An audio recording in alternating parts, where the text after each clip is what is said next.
자, 물질과 반물질입니다. 이 물질과 반물질을 이해하기 위해서는 먼저 딜렉의 방정식을 살펴보아야 합니다. 딜렉이 무엇을 했던 사람인지부터 한번 알아보도록 하겠습니다. 이 딜렉이라는 사람은 미시세계의 양자역학과 거시세계의 상대성 이론을 합치려는 시도를 했던 사람이고, 실제로 상대성 이론에 부합하는 양자역학인 딜렉 방정식을 유도해 냈습니다. 야, 이 딜렉 방정식을 뭐 어떻게 푸는지에 대해서는 여러분들이 물리학과에 진학을 한다면 그때 좀 더 자세히 알게 될 내용이고, 여기서는 이 딜렉 방정식을 풀어냈을 때 해인 이렇게 양의 에너지의 해와 음의 에너지의 해에 대해서 좀 알아보도록 하겠습니다. 기본적으로 우리는 요 양의 에너지에 대해서는 좀 잘 알고 있습니다. 요 양의 에너지. 근데 이 음의 에너지에 대해서는 좀 약간 의아할 겁니다.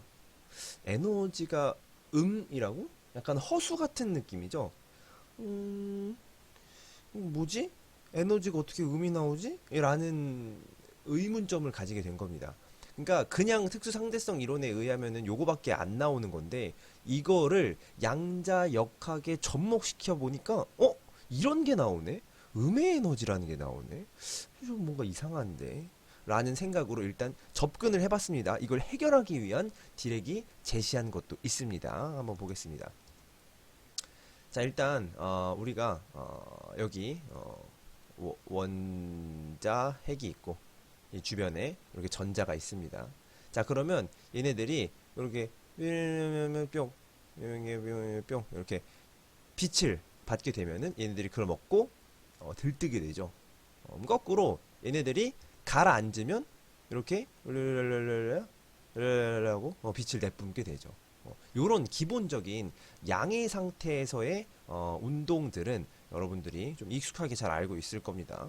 근데 이 딜렉의 방정식에 의한 해에 의하면 봐봐, 이렇게 에너지가 마이너스 부분도 나오게 될 겁니다. 그러면 그림으로 보게 되면은 봐봐, 아까 여기 들떴다가 가라앉으면 내려오는 거였죠. 그러면 양의 에너지에서 음의 에너지로 내려가면은 무한대로 내려간다는 얘기야. 무한대로. 그러면 발산하는 에너지도 무한대가 된다는 얘기인데, 그렇지는 않잖아. 이상한데? 이거 막 에너지를 막 무한대로 막 우와 이렇게 뱉어내는 게 아닌데 어떻게 음의 에너지가 존재한 건지? 라는 생각에서, 그러면 이 전자들이 아래로 무한히 내려가지 무한히 내려가지 않게 하려면 여기에 뭔가 채워져 있으면 되지 않을까? 라는 생각을 합니다. 그래서 딜에게 생각해낸 게 바로 요겁니다. 전자를 음의 에너지 상태에 있는 요 범위에 전자들을 가득 채워놓으면 전자는 더 이상 내려오지 않을 수 있지 않을까? 라는 합리적인 생각을 해보게 됩니다. 우리 이전 시간에도 허블의 법칙에 대해서 얘기했었죠. 허블도 약간 고무줄 같은 느낌으로 이렇게 우주가 팽창한다 이렇게 설명했잖아. 굉장히 합리적이고 납득할 만했죠. 물론 그게 무조건 맞다라고 못한다고. 이것도 마찬가지야. 무조건 맞다라고 못해요. 근데 이거보다 더 좋은 설명이 없어. 굉장히 그럴듯하거든요. 그래서 이 딜렉이 이야기한 것들이 많이 긍정적으로 받아들여져가지고 사람들이 인정을 하게 됩니다. 그래서 우리는 이거를 딜렉의 바다라고 부르게 됐습니다. 그래서 이 음의 에너지에 대한 상태를 해결하고 끝나고 행복해 했어야 하는데 딜렉은 거기서 생각을 멈추지 않습니다. 자, 이래서 음의 에너지 상태를 해결했는데 딜렉은 또 반대로 또 생각을 해보죠. 야, 그러면 이 음의 에너지 상태에 있는 애들 중에서 얘네들도 분명히 가지고 있을 거란 말이야. 에너지를 가지고 있는 애들이 할 거란 말이야, 얘네들도. 그럼 얘네들한테도 아까 위에서 전자가 있었잖아요. 이 전자가 에너지를 받으면 뿅 하고 들떴잖아. 그런 것처럼 요 딜렉의 바다에 있는 전자들도 딜에게 바다에 있는 전자들도 에너지를 받게 되면 들뜨게 될 텐데? 라는 생각을 해본 거야. 그쵸? 그래서 얘네들한테 만약에 그 빛을 쏘게 된다면, 얘네들한테 빛을 쏘게 된다면, 얘네들도 들뜨게 될 텐데. 그럼 여기는 빈 공간일 텐데. 우리는 이걸 뭐라고 부르어야 되는가? 라는 생각을 하게 된 거죠. 이 딜에게 바다 있잖아요. 이 딜에게 바다는 꽉 차 있을 것으로 생각되는 상태인 거예요. 꽉 차 있을 것으로. 그래서 거기다가 뭔가 싸서 전자가 튀어나왔다면, 그럼 여기에는 채워져 있었던 게 맞지 않느냐? 라는 합리적인 생각을 하게 된 거야. 그렇죠? 그럼 우리는 이 빈 공간을 뭐라고 부르는 게 좋을까라고 생각을 한 거죠. 처음에. 그래서 전자를 가지고 처음에 이야기를 하는 거야.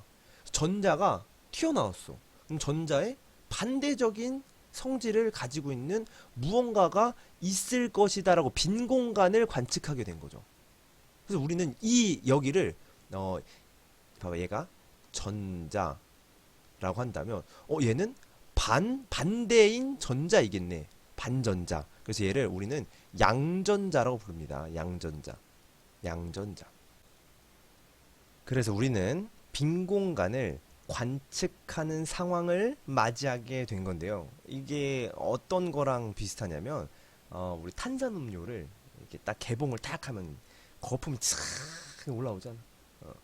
우리는 그 방울방울 하나를 방울이라는 입자로 관측하는 게 아니라 방울이라는 빈 공간을 관측한 거잖아요.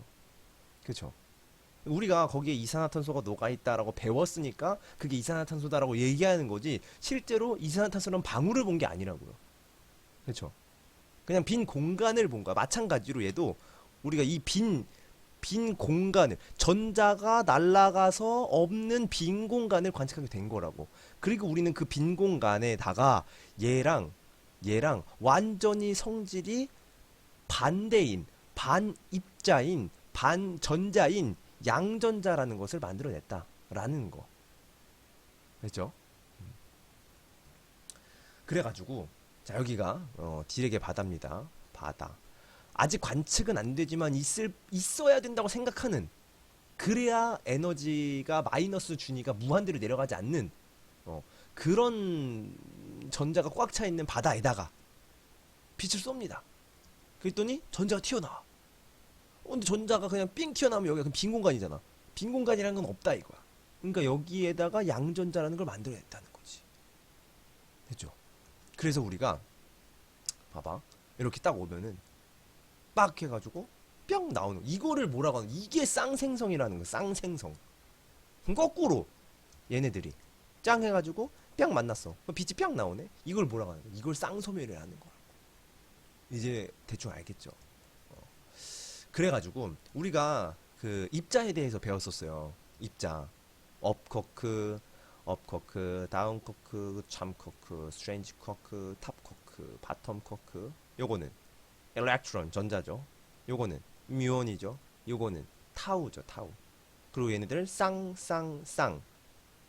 전자, 뉴트리노. 뮤온, 뉴트리노.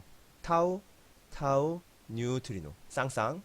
요런 입자들이 있으면, 자, 딜에게 방정식의 풀이에 의해서 딜에게 바다가 존재한다는 게 맞다면, 걔네들한테 쏘였을 때 튀어나오는 그 전자 자리에는 양전자가 있어야 되는 것처럼, 이 세상의 모든 입자는 얘랑 대칭되는 반대 입자가 반드시 존재할 것이다 라는 것이 딜렉이 내린 결론입니다. 그래서 이 딜렉이 내린 결론에 의해서 우리는 반대 입자라는 반입자가 존재해야 되는구나, 그거를 알게 된 것이죠. 그래서 딜렉의 방정식에 의해서 발견된 반물질이라는 것은 간단하게 얘기해서 정리하면 나머지는 싹 다 같고 뭐만 다르다? 그쵸, 전하만 반대인 입자를 얘기한다. 아까 전자의 반대 양전자처럼 마이너스가 튀어나가면 그 자리에 플러스가 있다라는 것처럼 이 세상의 모든 물질들은 나머지 성질들, 뭐 스핀이든 매스든 뭐 다 같아. 근데 뭐만 달라? 그렇죠, 차지. 전하만 다른 반대 입자가 반드시 존재한다. 그것이 뭐다? 반물질이다라는 것. 되죠? 반물질에 대한 대략적인 이해는 이렇게 마무리 짓고 다음으로는 방사선에 대해서 이야기해 보도록 하겠습니다. 가봅시다.